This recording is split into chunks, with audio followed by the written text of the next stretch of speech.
Ooh, social media will kill you for spoilers. You know, what you're saying to me really also speaks to the courage that these parents that you'll have more time with.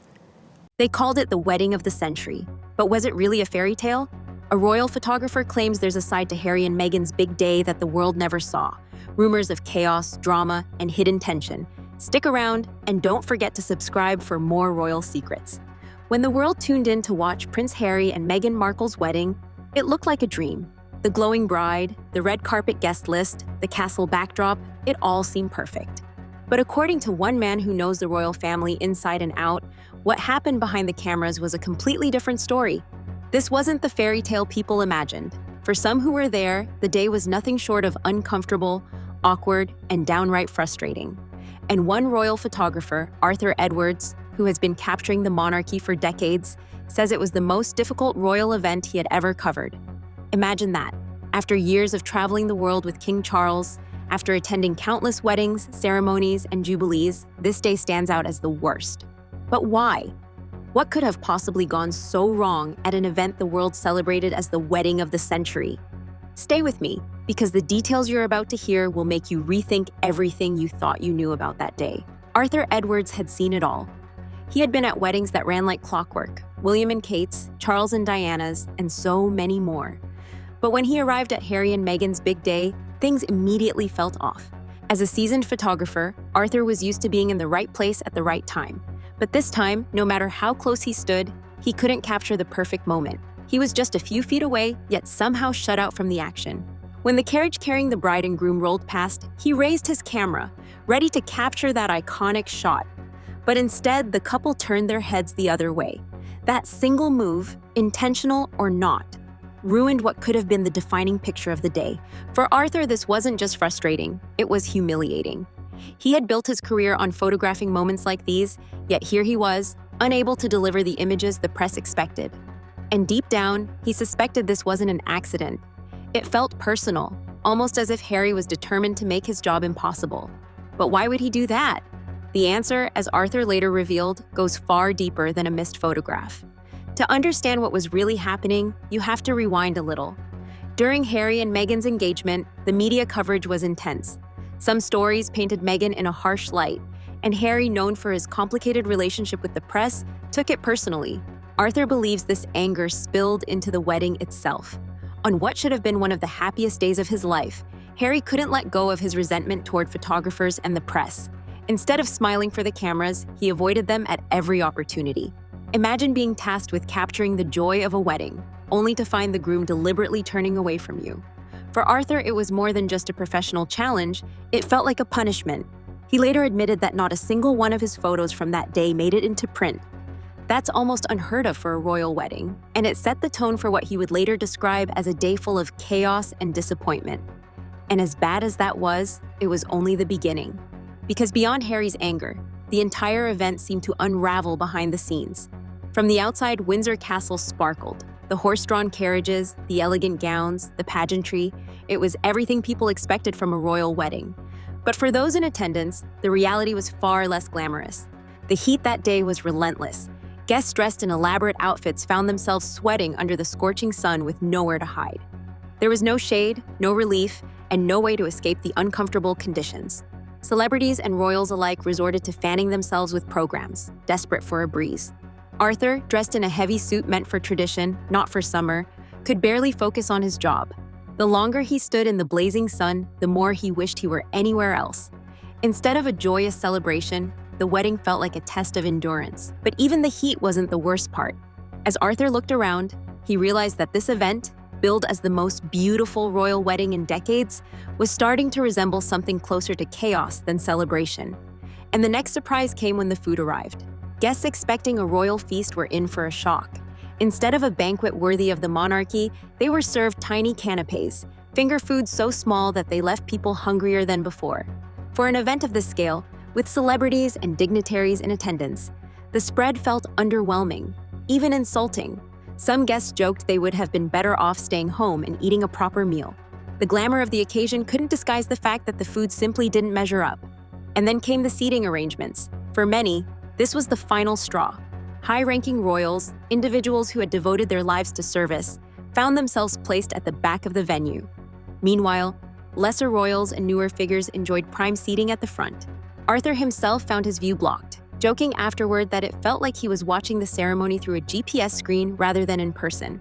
For a photographer tasked with capturing history, being stuck in such a position was both frustrating and embarrassing. The message seemed clear. This wasn't about tradition or hierarchy. Something else was driving the decisions that day. And when the guest list was revealed, the picture became even clearer. Royal weddings have always balanced family, tradition, and duty. But Meghan and Harry's event took a different turn. The guest list looked more like the lineup for a Hollywood premiere than a royal ceremony. Oprah Winfrey, George and Amal Clooney, Elton John, Serena Williams, the list was dazzling. But here's the catch. Many of these celebrities had little to no personal connection to the couple. Oprah, for example, was reportedly invited as a guest of the Clooneys, not because she had a close bond with Meghan or Harry. Arthur, who had attended countless royal occasions, saw the shift immediately. This wasn't about family ties or royal tradition. It felt like a carefully curated guest list designed for headlines. Even actress Reese Witherspoon publicly admitted she turned down an invitation, asking why she would attend when she didn't even know the couple. For Arthur and others watching, the message was clear. This wasn't just a wedding. It was a spectacle, a networking event, a stage set not for the monarchy, but for celebrity culture. And while the world applauded, those behind the scenes started to realize what was really happening. Arthur later suggested that the wedding was never meant to strengthen Harry and Meghan's ties to the royal family. Instead, it was their exit strategy. Think about it. The guest list full of celebrities, the media attention, the carefully orchestrated details, all of it pointed toward a future beyond the monarchy. Rather than celebrating tradition, the couple seemed to be laying the foundation for a new kind of brand. For Arthur, this realization was sobering. He had seen weddings that honored the crown, that celebrated duty and heritage. But this event felt different. It felt like a turning point. What millions around the world saw as a grand love story, Arthur interpreted as the start of something entirely new. Meghan and Harry's transformation into independent public figures, carving out a place not in the palace but in the media spotlight. And if the wedding hinted at this new direction, their very next move made it impossible to ignore. Not long after the wedding, Meghan and Harry sat down for their now famous interview with Oprah. It was explosive, emotional, and unlike anything the royal family had seen before.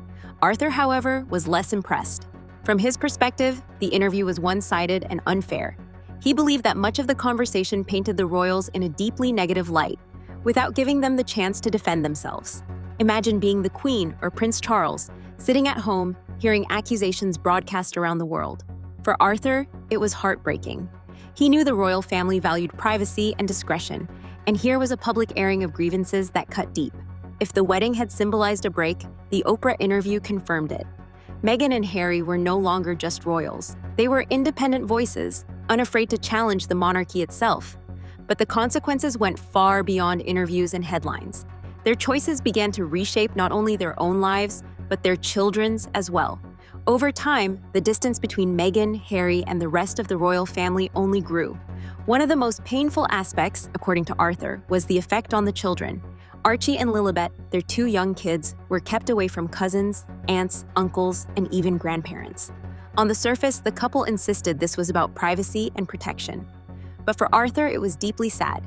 He saw it as a loss, not just for the royal family, but for the children themselves, missing out on the bonds and traditions that come with being part of a large family. For a man who had spent decades watching the monarchy evolve, this divide was one of the most striking changes he had ever witnessed.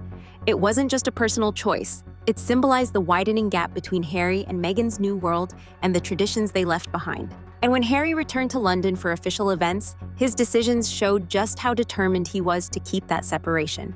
When Harry came back for the Invictus Games ceremony, the royal family extended an olive branch. He was offered the chance to stay at a royal residence, a gesture that symbolized unity and tradition. But Harry refused. He claimed the security there wasn't sufficient, despite the fact that royal residences are among the most protected locations in the country.